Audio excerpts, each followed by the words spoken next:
Doktor, çənəmdə dəhşətli ağrılar var. Çənəm şaqqıldayır, gicgahıma verir ağrılar və nəticədə məndə başımın bir tərəfində də ağrılar olur. Bu ağrılar çənə problemidir, yoxsa nədən baş verir?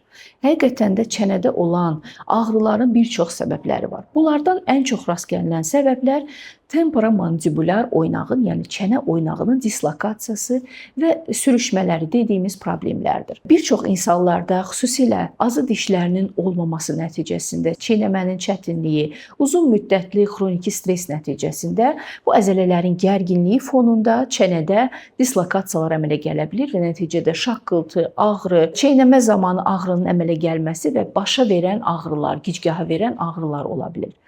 Bundan əlavə çənədə yayılan və üzə yayılan ağrıların digər əsas səbəbi isə üçlü sinir nevralgiyasıdır.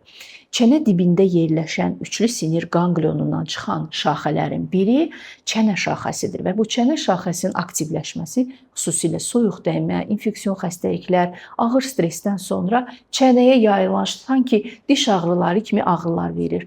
Bir çox insanlar gedir dişini çəkdirir, müalicə edir, amma ağrılar keçmir.